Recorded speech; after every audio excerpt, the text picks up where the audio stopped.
At least it Ohio was State. Survive 5.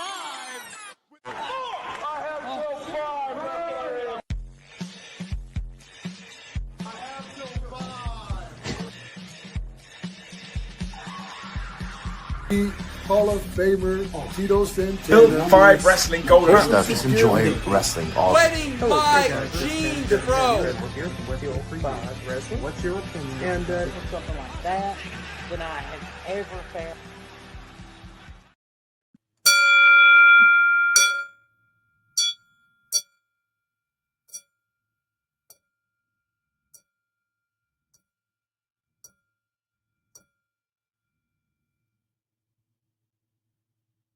Ladies and gentlemen, we're back here in the studio with Till 5 Wrestling. It is kind of a somber day. We've lost Ozzy Osbourne. That's right. But, you know, we're still going to bring you some fun content.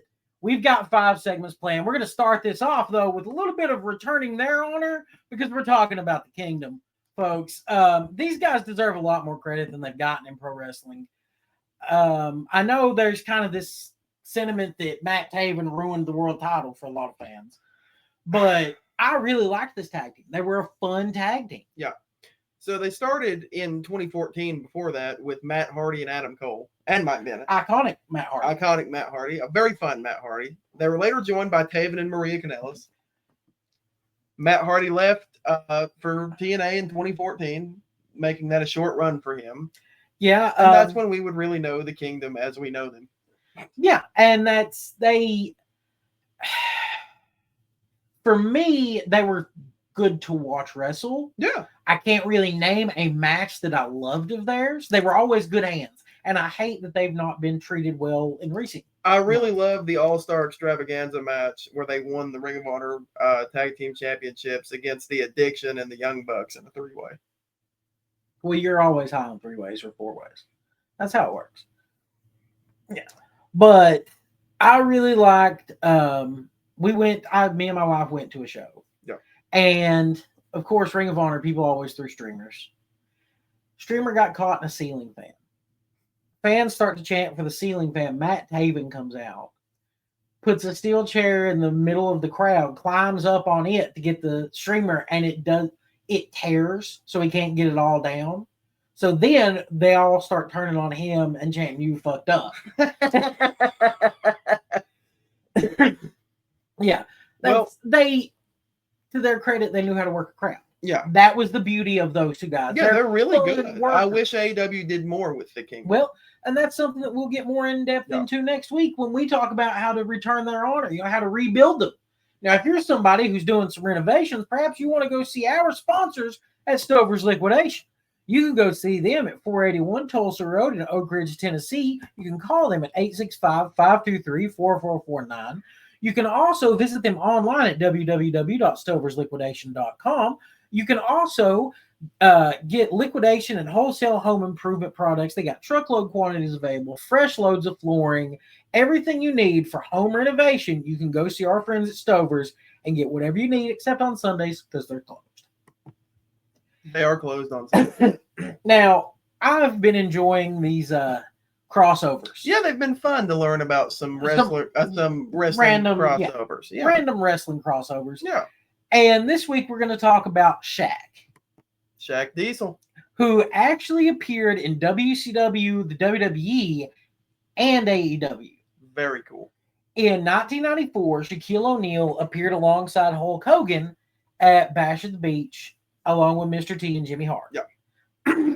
Then he didn't really do much. He was just there to look, basically. It was a celebrity moment. But you get into the WWE and he starts doing more. He's an enforcer for a Crime Time tag team match. Yep. The host of Monday Night Raw.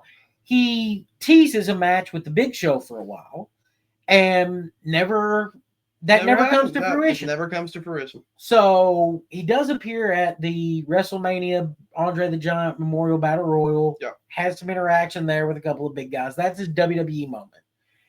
Then he introduces the great Jade Cargill to AEW, brings her in as they feud with Cody and Brandy. It was originally Brandy, but Brandy got pregnant. So they That's had to right. put in Red Velvet. They put in Red Velvet. Yeah. And we had a match on AEW A Dynamite. pretty fun match where he speared Cody through a table. Yeah. On the outside. That was a pretty cool spot. It was a fun little match. Nothing major that he's done other than that kind of stuff. That's why it's a short one. Yeah. Now, another one of our sponsors that we highly recommend that you all go see are our good friends at Magic Vapor Shop, especially Magic Vapor Shop in London, Kentucky, where you can see Just Incredible in person. They've been helping people quit smoking since 2013. I screw that line up every week. And that's okay because Magic Vapor Shop's a great place for all your vape needs. Magic Vapor Shop is the best place possible. They've got 8 locations all over Kentucky. But just like my great co-host said, if you come down to the London location, you can see me till 510 and I'll sign you an autograph. But make sure when you go to Magic Vapor Shop, you let them know till 5 sent you. Now, another person that we've both been fans of for years is Jake Roberts. And Jake had a short run in the WWF in 95. Very interesting run. Yeah. He was kind of on a path of redemption. It's the nostalgic 90s for Jake here. Yep. He comes in kind of redeemed Jake Roberts. He's got a snake named Revelation. He's like a Baptist preacher, basically, is his new gimmick. Yeah. And it was kind of cool. And it was a play. It was very edgy for the time. This is pre-Attitude Era. Yeah, it was. But it's kind of what led into the Attitude Era, if you want to be honest. His first fuse with Jake Roberts Jerry Lawler. Yeah. Sorry. And there is this moment that I'll never forget. Jerry pulls out this massive Jack Daniels bottle and starts pouring it on top of Jake. Like they kept pouring alcohol on him and stuff like that. Not cool. Because Jake was reformed at this time. And you didn't see that kind of storyline in wrestling back then. Well, that wasn't cool. No, because you were taking someone's legitimate personal demons and making it a television show. Jake did relapse during this run. What's unfortunate. But Jake only has himself to blame because he was working in creative at the time. Absolutely. That's true. And that's part of what led to his exit was all the drama with Sean and Brett. Yeah, but now we also have to say that probably the biggest thing that Jake did during this run, the big contribution is that he was there the night the Attitude Era really started. The Austin 316 promo came because he defeated the Baptist preacher gimmick of Jake Roberts. Yeah. And he said, you've all got your Bibles out here and your John 3:16. Well, Austin 3:16 says I just whipped your ass. And it was iconic. Yeah. And something that's been kind of iconic for us has been our little bit of a summer crossover we've been doing with our good friends Blackburn and Eldridge. It's been a lot of fun. You've been catching us on Thursday nights on the Nostalgia Show. Yeah. We're having a great time doing it, covering for our friend Eldridge. His eyes have unfortunately shit the bed. Yeah, he can't see, but he can help coach little boys how to handle their balls. That is exactly what happened and I am Chris Hansen. Yeah, he's Chris Hansen, and that's what happened. Now, if you want to use code Nostalgia Show, you can get 10% off at Dubby. Or if you want to use code Till5, you can get 10% off at Dubby. And you can use code Till5 to get $20 off of a $50 purchase at SeatGeek. You guys can see us. This week, we're going to try and finally get the South Park episode out. We've all been hyped for this. Yeah, this South Park episode feels cursed, but we're going to definitely get it out. Yeah, we've only got 2 episodes left on the original agreement, so we're going to see where we go. What will happen? Well, Eldridge may end up having to go one-on-one with the Undertaker. We're about to be free agents, bro. You've been begging. That's right. To talk about ruthless aggression and that era of wrestling. So here you go. First one, Undertaker and all his feuds. You're going to go one-on-one with the Undertaker player. The Undertaker in the Ruthless Aggression era was really cool. He started out as Biker Taker. He did. During that era. A lot of fun. Was it No Mercy that he had the Hell in a Cell with Lesnar, I think it was? Yes, it was. That match was a blast. Yeah, absolutely. And that was SmackDown. Taker was the beacon of SmackDown. And if you don't know, Till 5 was Aaron Bird. I didn't watch it back then. Didn't watch SmackDown. I did every single episode. Well, he had some short-lived feuds with guys like Heidenreich.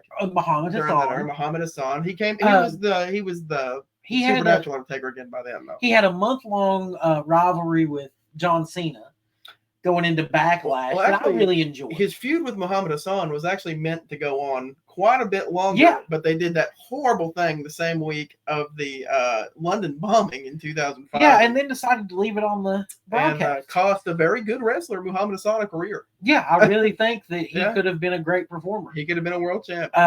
One of the guys who wasn't really a long feud, but Yeah. he did have a great feud with JBL back then. He did have a great feud with JBL. A lot of fun. JBL was a lot of fun on SmackDown. And Jared, we'll have to do one of these on him soon.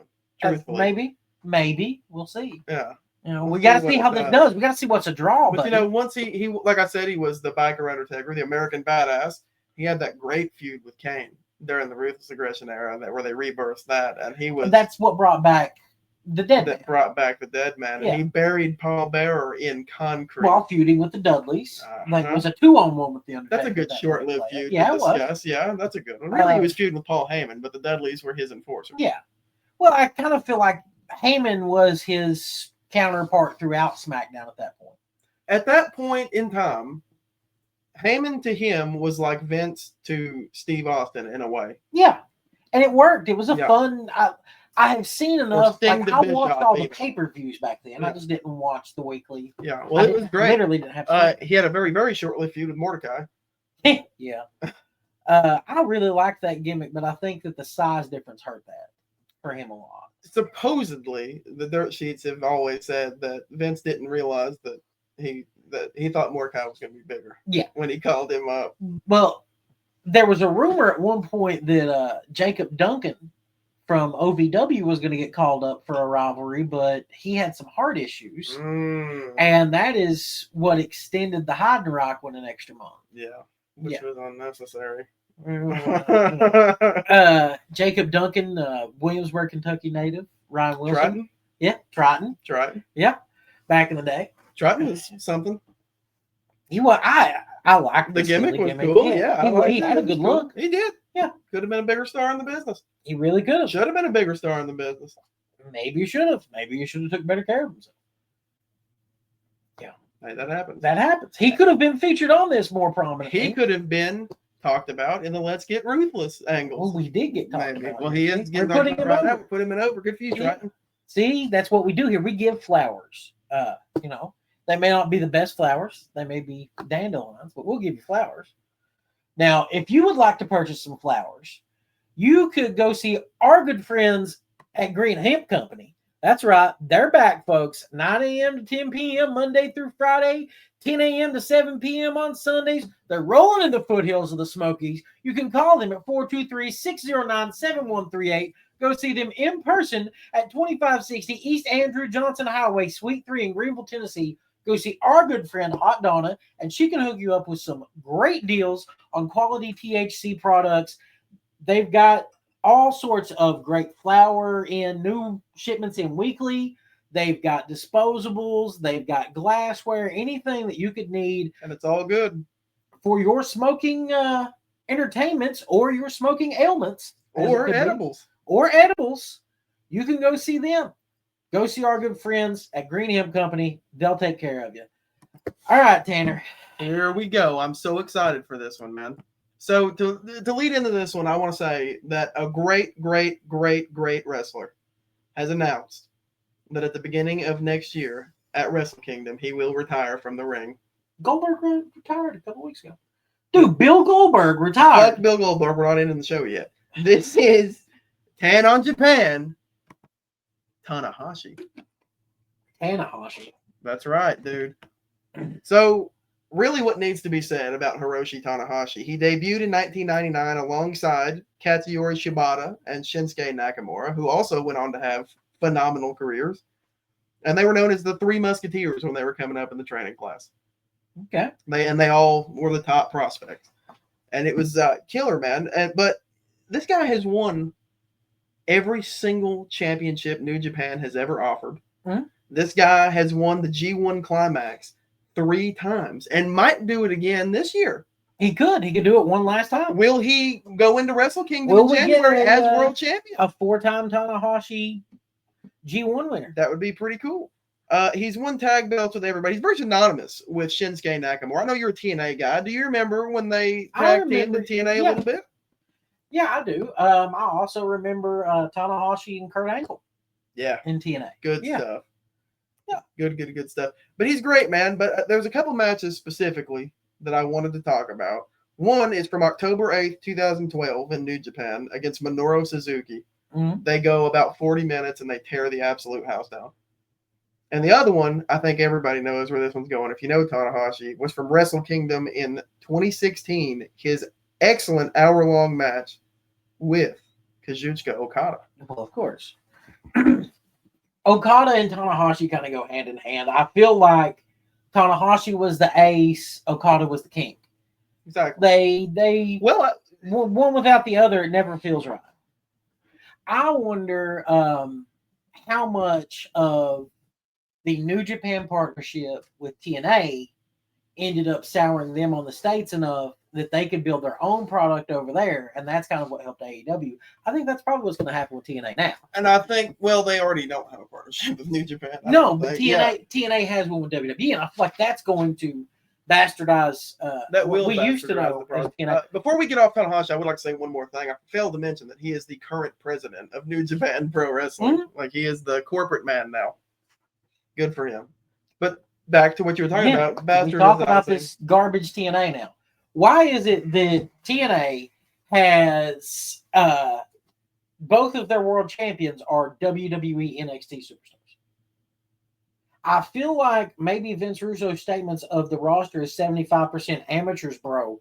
Pretty damn accurate. AJ Styles shows up and puts over one person on the microphone, doesn't have a match. I have stuck with TNA through it all. I was watching through the Anthem TV days. I was watching when EC3 was the champion and there was nobody on the roster and they didn't know who was going to be on the card. Yeah, when Tyrus was running around with it. I watched it every single week. I never missed an episode. When they were on Pop TV, when they were on I actually Destination watched a lot of the America. Pop TV days. Yeah, when they were on Destination America, Spike TV, wherever they were, I saw TNA. From day one, I supported this company. I checked out, honestly, when did Anthem take them off of Pop and Destination America and they went on their own channel? Is that how it went? I think for briefly. Yeah, that's when I stopped. Briefly. They went to Destination America. Because I never realized that Matt Hardy And was then a multiple-time TNA I world think champion. they even were on Access TV. That's when I checked out. Yeah. Access was the end of my time. I did have Access TV, so I was able to watch that and New Japan I Rerun. had it. I just didn't care enough to DVR it. I was already watching enough. The point is, from my angle, I stopped watching TNA not too long after they got Scott D'Amore out of the company. Well, Finally, like, after all this time. When all the good stars were leaving, Speedball decided he was not going to renew. Josh Alexander decided he was not going to renew. Jordan Grace decided she was not going to renew. yeah, they've all gone to bigger and better places. That's what's going to happen with everybody on that roster that's not a WWE has been. And it's going to suck for TNA if they don't get a better TV deal soon because they're not going to have the income to sign some young wrestlers. Yeah. It's just going to be has-beens running around there. And people will start to check out. When the big match that you announced for Bound for Glory is Team 3D against the Hardy Boys, you are literally rehashing something that has been around for 25 plus years that we've seen done better times in every other company. So why again? I would have much preferred for AJ to have set up a match. And if it was really that big of a blockbuster match, WWE would have done it. I don't think WWE is willing to take the risk on Hardy at this point. Do you blame them? And I don't think Devon can pass the physical. I don't know that Devon's going to be able to pass a physical for Bound for Glory. You got a better chance of getting Spike in that match. He wasn't even there for the announcement, was he? No. Yeah. So I don't understand. Maybe there's going to be a new Dudley debut. So basically, you're also telling me that's 3 months from now, Bound for Glory. Yeah. So you're also telling me that the Hardys are going to hold those tag belts until that day. Or they're at least going to win them back before then. Are they both retiring after this match? Because that's the way it sounds. Are both tag teams retiring after this match? No. I think that's what they said. I don't think this will be the end of the Hardys. I think this will be the end of the Hardys at TNA, but I don't think it's the end of the Hardys. I think they're going back to WWE, brother. I don't know that they'll do that. I think Tony will give them no chance. No. I think you will. Be kind of cool to, Cope and Christians reunited. One last run for them in AEW. Now that they've went back and proved that they That they are can okay. stay clean. Yep, that's what I'm hoping for. Well, that Jeff can stay clean. Matt's Yeah. never been a problem. Yeah, that way Matt can go ahead and start his time as a backstage producer for him. And Jeff can have one last decent contract. He can single star it up as Yep. long as he wants. Yep. They'll let him go out there and wrestle with random guys on Collision all the time. He's a draw. That's no doubt. Now, if you've enjoyed this week's episode, we hope that you tune in next week. Yeah. And maybe next week we'll be back here in the studio again. And maybe some new stuff on the walls. Maybe we'll be in a whole new studio. Switch it up. Maybe we'll switch it up. You never know about us. We do have to go ahead and let everybody know that we're getting really close to our 1 year anniversary. That's right. And there's going to be another live tournament coming. So be sure to tune in. Tan, you got anything else you want to add for the people? Fuck Bill Goldberg. All right, there you have it.